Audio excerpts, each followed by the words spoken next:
మేషరాశి వారు ఈ యొక్క దీపావళి అమావాస్య పండగ సందర్భంగా ఎలాంటి విధులను పాటించాలో ఈ వీడియోలో సవివరంగా సంపూర్ణంగా తెలుసుకుందాం.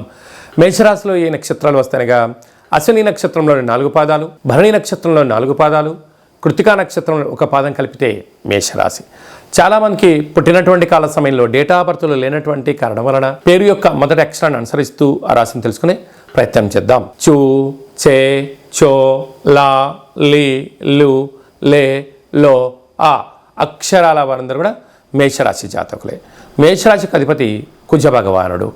ఈ దీపావళి అమావాస్య సందర్భంగా వీరికి 2వ స్థానంలో దేవగురు బృహస్పతి, శత్రుస్థానంలో శుక్రుడి యొక్క రాశిలో సంచారం చేయడము, అలాగనే అర్ధాష్టమ కుజుడు కర్కాటక రాశిలో నీచభంగ సంచార స్థితి ఉన్నప్పుడు, 6వ స్థానంలో కేతు సంచార స్థితి, సప్తమంలో రవి సంచార స్థితి, అష్టమంలో బుధ శుక్ర సంచార స్థితి, ఏకాదశంలో శని భగవానుడు స్వక్షేత్ర సంచార స్థితి, మీనరాశిలో వ్యయంలో రాహు సంచారం చేసినప్పుడు పైన 5 గ్రహాలు మేషరాశి వారికి అనుకూలంగా లేవు. ఇలాంటి కాల సమయంలో మనకు దీపావళి అనగానే ప్రతి అందరము 1-2-3 రోజుల ముందు ఇంటినంతా శుద్ధి పెట్టుకొని ఇంటికి మామిడాకులు, కొబ్బరాకులు అలంకరించుకొని, పూలతో అలంకరించుకొని ఇంట్లో అందరము కూడా నూతన వస్త్రాలు ధరింపచేసుకోవడం.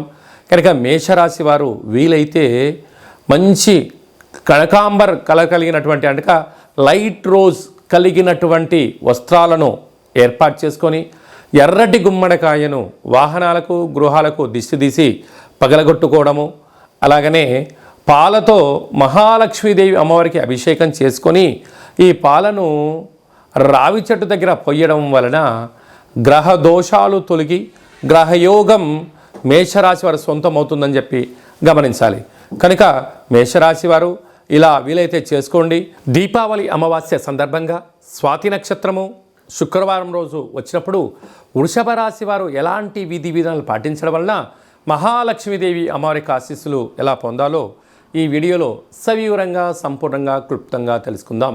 వృషభ రాశిలో ఏ నక్షత్రాలు వస్తాయనగా కృతికా నక్షత్రంలోని 2, 3, 4 పాదాలు, రోహిణీ నక్షత్రంలోని 4 పాదాలు, మృగశిర నక్షత్రంలోని 1, 2 పాదములు కలిపితే వృషభ రాశి. అలాగా చాలామందికి పుట్టినటువంటి కాల సమయంలో డేటా బర్త్లు లేనటువంటి వారికి పేరు యొక్క మొదటి అక్షరాన్ని అనుసరిస్తూ ఆ రాశిని తెలుసుకునే ప్రయత్నం చేద్దాం.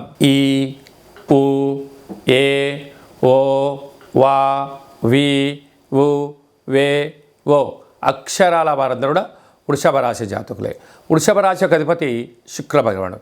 వీరికి రాశిలోనే దేవగురు బృహస్పతి సంచారం చేయడం, శత్రుస్థానంలో సంచారం చేయడం, అలాగనే తృతీయంలో కుజ భగవానుడు నీచబడడం, సంతాన స్థానంలో కేతు సంచార స్థితి, రుణరోగ శత్రుస్థానంలో రవి సంచార స్థితి, సప్తమంలో బుధ శుక్ర సంచార స్థితి, రాజ్యస్థానంలో శని భగవానుడు సుక్షేత్ర సంచార స్థితి, లాభస్థానంలో రాహు సంచార స్థితితో ద్వాదశ రాశుల్లో గ్రహ గమనాలు ఉండగా శుక్రవారం స్వాతి నక్షత్రం దీపావళి అమావాస్య రావడం వలన ఇలాంటి గ్రహదోషాలని తొలగించుకొని ఐశ్వర్యానికి స్వాగతం పలకాలి అన్నట్లయితే వృషభ రాశి వారు మంచి పట్టు వస్త్రాలు ధరింపచేసుకోవడం, అంటే బంగారు రంగు కలిగినటువంటి పట్టు వస్త్రాలు ఆ రోజు ధరింపచేసుకోవడం, ఇంటి గుమ్మం దగ్గర వీళ్ళ తెలుపు పుష్పాల చేత మల్లెలతో కానీ తెల్ల గులాబీల చేత కానీ అలంకరించుకోవడం, ఒక తెల్లటి కూష్మాండాన్ని ఇంటికి దిష్టి తీసి పగలగొట్టడం, అలాగనే గోమతి చక్రాలకు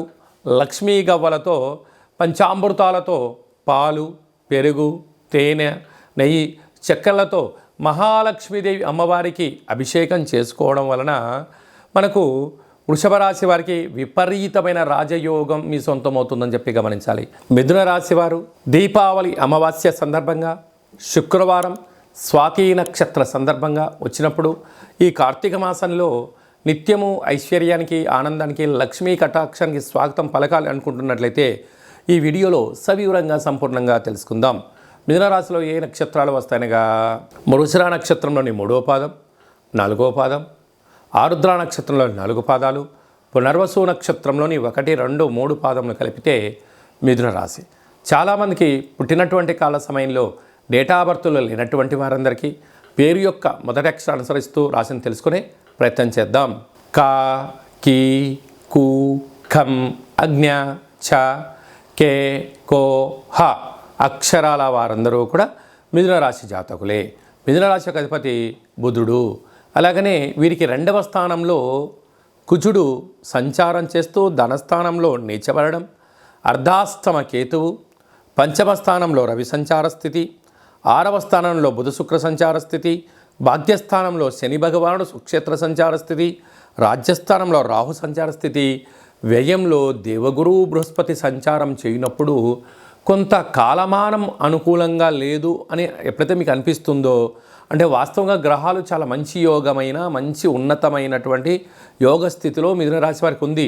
ఎవరికైనా కొన్ని పరిస్థితుల ప్రభావం చేత అనుకున్న సమయానికి ధనం చేతికి రాకపోవడం, అలాంటి ఏమన్నా అనుకున్న పనులు విజయం సాధించలేనటువంటి పరిస్థితుల్లో ఉన్నట్లయితే మిథున రాశి వారు ఈ యొక్క దీపావళి అమావాస్య రోజున శ్వేతవర్ణం అంటే తెల్లటి పట్టు వస్త్రాలు ధరింపచేసుకొని మహాలక్ష్మీదేవి అమ్మవారికి పూజ చేసుకోవడం, అలాగనే ఒక ఎర్రటి గుమ్మడికాయను సింహద్వారం దగ్గర పగలగొట్టి ఉంచడం, అలాగనే లక్ష్మీ గవ్వలను, అలాగనే గోమతి చక్రాలను పంచామృతములతో అభిషేకం చేసుకొని మన యొక్క జన్మ నక్షత్రం యొక్క ఛాయాచిత్రం ముందర ఉంచుకొని, అలాగనే జన్మ నక్షత్రం ఛాయాచిత్రం యొక్క మంత్రాన్ని ఉచ్చరింపచేయడం వలన మహాలక్ష్మీదేవి ఆశీస్సులు కలిగి మిథున రాశి వారికి విపరీతమైన రాజయోగం వారి సొంతమవుతుందని చెప్పి గమనించాలి. కర్కాటక రాశి వారు దీపావళి అమావాస్య శుక్రవారము స్వాతి నక్షత్రం రోజు వచ్చినప్పుడు ఒకవైపు అష్టమ స్థాన శని యొక్క దోష ప్రభావము, రాశిలోని కుజుడు సంచారం చేయనప్పుడు ఆ కుజదోష ప్రభావము, గ్రహ దోషాలు తొలగి గ్రహ ఐశ్వర్యం ఎలా పొందాలో ఈ వీడియోలో సవివరంగా సంపూర్ణంగా తెలుసుకుందాం. కర్కాటక రాశిలో ఏ నక్షత్రాలు వస్తాయనగా పునర్వసు నక్షత్రంలోని చివరి పాదమైన 4వ పాదము, పుష్యమి నక్షత్రంలోని 4 పాదాలు, ఆశ్లేష నక్షత్రం 4 పాదాలు కలిపితే కర్కాటక రాశి. చాలామందికి పుట్టినటువంటి కాల సమయంలో డేటా ఆఫ్ బర్త్లో లేనటువంటి కారణం చేత పేరు యొక్క మొదటి అక్షరాన్ని అనుసరిస్తూ ఆ రాశిని తెలుసుకునే ప్రయత్నం చేద్దాం. హీ, హూ, హే, హో, డా, డి, డు, డే, డో అక్షరాల వారందరూ కూడా కర్కాటక రాశి జాతకులే. కర్కాటక రాశి యొక్క అధిపతి చంద్రభగవానుడు. రాశిలోనే కుజుడు సంచారం చేయడం వలన కుజదోష ప్రభావం, తృతీయంలో కేతు సంచార స్థితి, అర్ధాష్టమ రవి, 5వ స్థానంలో బుధ శుక్ర సంచార స్థితి, అష్టమంలో శని భగవానుడు సుక్షేత్ర సంచార స్థితి, భాగ్యస్థానంలో రాహు సంచార స్థితి, ఏకాదశంలో దేవగురు బృహస్పతి సంచార స్థితి ఉన్నప్పుడు కొన్ని గ్రహాలు అనుకూలంగా లేదు అని చెప్పి గమనించగలగాలి. కనుక మీకు అర్ధాష్టమ శని వెళ్ళిపోతూ ఉండగా వచ్చినటువంటి దీపావళి అమావాస్య, అందులో శుక్రవారం, అందులో స్వాతి నక్షత్రం కలిసి ఉండడం వలన వీలైనంత వరకు ఈ కర్కాటక రాశి వారు తెలుపు పట్టు వస్త్రాలు కానీ బంగారు రంగు పట్టు వస్త్రాలు కానీ ధరింపచేసుకొని అమ్మవారికి పసుపు చేత పంచామృతముల చేత రూపాయి బిళ్ళలకు లేకుంటే బంగారు వస్తువులు పెట్టి అభిషేకం చేసుకోవడం వలన ఇంటికి రాజయోగం అవుతుందని చెప్పి గమనించాలి. ఒక గుమ్మడికాయను తీసి పగలగొట్టడం యోగదాయకం అని చెప్పి గమనించాలి. అలాగనే మీ యొక్క జన్మ నక్షత్రం యొక్క ఛాయాచిత్రము, గోమతి చక్రాలు, అలాగనే లక్ష్మీ గవలను పెట్టి పూజ చేసుకోవడం వలన కర్కాటక రాశి వారికి అర్ధాష్టమ రవి, అష్టమ స్థానంలో శని దోషము, రాశిలోనే కుజుడు నీచబడడం వలన దోషం తొలగి ఐశ్వర్యం కర్కాటక రాశి వారు సొంతం అవుతుందని చెప్పి గమనించాలి. సింహరాశి వారు దీపావళి అమావాస్య శుక్రవారము స్వాతి నక్షత్రము అమావాస్య రోజు ఎలాంటి విధులు పాటించడం వలన అద్భుతమైన ఐశ్వర్యానికి, ఆనందానికి, లక్ష్మీ కటాక్షానికి స్వాగతం పలకాలో ఈ వీడియోలో సవివరంగా సంపూర్ణంగా తెలుసుకుందాం. సింహరాశిలో ఏ నక్షత్రాలు వస్తాయనగా మఖా నక్షత్రంలో 4 పాదాలు, పుబ్బా నక్షత్రంలో 4 పాదాలు, ఉత్తరా నక్షత్రంలో 1 పాదం కలిపితే సింహరాశి. చాలామందికి పుట్టినటువంటి కాల సమయంలో డేటా ఆఫ్ బర్త్లో లేనప్పుడు పేరు యొక్క మొదటి అక్షరాన్ని అనుసరిస్తూ రాశిని తెలుసుకునే ప్రయత్నం చేద్దాం. మా, మీ, ము, మే, మో, టా, టీ, టు, టే, టో అక్షరాల వారందరూ కూడా సింహరాశి జాతకులే. సింహరాశి యొక్క అధిపతి రవి. వీరికి 2వ స్థానంలో కేతు సంచార స్థితి, తృతీయంలో రవి, అర్ధాష్టమ బుధుడు, అర్ధాష్టమ శుక్రుడు, సప్తమంలో శని భగవానుడు సుక్షేత్ర సంచార స్థితి, అష్టమంలో రాహువు, రాజ్యంలో కుజుడు, వ్యయంలో కుజ భగవానుడు నీచభంగ సంచార స్థితి. అలాగనే కుజదోష ప్రభావం కారణం వలన అధిక గ్రహాలు అనుకూలం కన్నా వ్యతిరేకత కనపడుతున్నాయి కనుక ఇలాంటి కాల సమయంలో సింహరాశి జాతకులు బంగారు వర్ణం కలిగినటువంటి లేకుంటే ఎరుపు రంగు కలిగినటువంటి పట్టు వస్త్రాలను ఆ రోజు ధరింపచేసుకోవడం, ఇంటికి ఒక తెల్లటి గుమ్మడికాయను ఛేదింపచేయడం, మీ యొక్క జన్మ నక్షత్రం యొక్క ఛాయాచిత్రాన్ని, యంత్రాన్ని, లక్ష్మీ గవ్వలను, గోమతి చక్రాలను ఏర్పాటు చేసుకొని పంచామృతములతో అభిషేకం చేసుకొని మహాలక్ష్మీదేవి అమ్మవారికి గులాబీల దండను ప్రసాదంగా మహా అలంకారంగా ఏర్పాటు చేసినట్లయితే సంపూర్ణ సింహరాశి వారికి అదృష్టం వారి సొంతమవుతుందని చెప్పి గమనించాలి.